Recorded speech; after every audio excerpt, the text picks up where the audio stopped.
It's always been important to be able to rely on yourself for your everyday needs, but these days it isn't just important, it's imperative.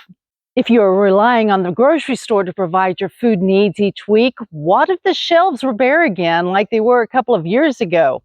Do you have food in your pantry and freezer to feed your family if the supply chain fails again? Welcome to the Old Mayfield place, where we teach you to be more self-reliant in so many ways, such as growing your own food, using herbal medicine, and preserving food for long-term storage. During the month of August, I'm joining Jessica over at Three Rivers Homestead, who has challenged us to preserve something every day during the month. While some days that will mean all-day canning sessions, other days it may be as small as dehydrating a tray of cherry tomatoes to snack on over the next few months. The goal of the challenge is to add to our food storage every day, and I'd like to encourage you to join this challenge also to prepare for the winter. As Jessica says, every bit counts, and this is the third week of the challenge. Here's what I've preserved. Last week I dug up more potatoes from the garden and put most of them into the basement to store and use over the winter. But some of them had been damaged, and these won't last long, so I canned them on Saturday. After washing, peeling, and removing any damaged areas from the potatoes, I soaked them in water with some citric acid to keep them from turning dark. Then I cut them into 1.5-inch chunks. I added 1/2 teaspoon of salt to each clean, hot jar before filling with the potato chunks and leaving 1 inch of headspace. The salt is not necessary for the preservation of the food. It only adds taste and can be completely left out if you want. The recommended amount of salt is up to 1/2 teaspoon per pint or 1 teaspoon per quart. After the potatoes were packed, I wiped the rim of each jar with a damp cloth. This serves two purposes. First, it removes any food residue that may get between the rim and the lid, which can prevent a good seal. Second, it gives you one more chance to feel any chips or defects in the rims that might prevent getting a good seal. If your seal fails, your food can be ruined and have to be tossed out, and that would be sad. My pressure canner will hold 16 pints in 2 layers, and I've filled it up. These potatoes are homestead fast food. They are already cooked, and all I have to do to get them ready to eat is to open a jar and heat them up. They are great for an easy side dish such as boiled potatoes, mashed potatoes, fried potatoes, or potato soup. They can also be used straight from the jar to make a quick potato salad. We love having canned potatoes on hand. After the canner was filled, I processed them for 35 minutes at 11 pounds of pressure. Because potatoes are a low acid food, they must be pressure canned, and water bath canning is not safe. I picked more tomatoes to make tomato sauce on Monday, but still didn't have enough for a full batch, so these went into the freezer until more become ripe. This will give me 4-gallon bags of frozen tomatoes, and hopefully I will have 5-gallon bags by the end of the week, which should be enough to make a batch of sauce. I have been researching on how to get the green tomatoes to ripen and have found many suggestions. The first one I'm trying is to top the plants to let them know that it's time to stop growing and start ripening those fruits to produce seeds. A plant's purpose in life is to reproduce, so I'm trying to trick them into ripening the fruit they already have set.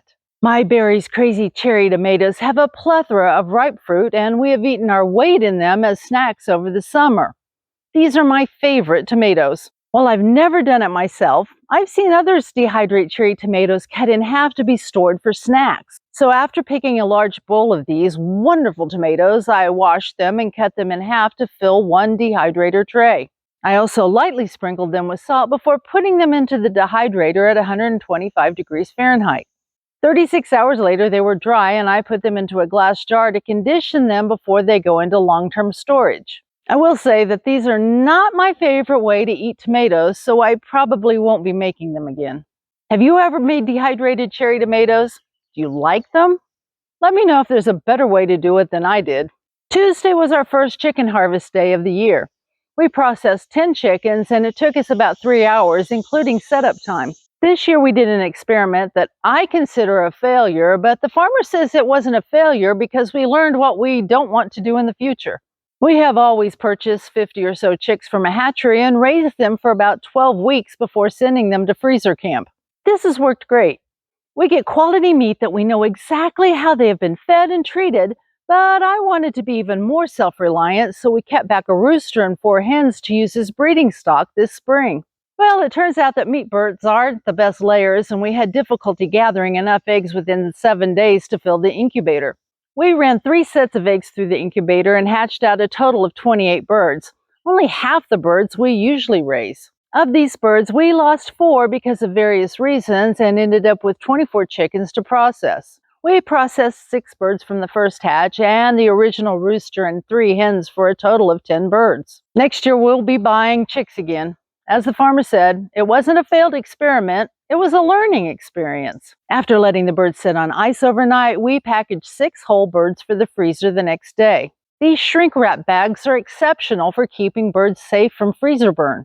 After placing the birds into the bag and inserting a long straw into the cavity, I twisted the bag around the straw and attached a zip tie loosely. Then I dunked the bird in boiling water for a few seconds until the bag shrinks tightly around the bird.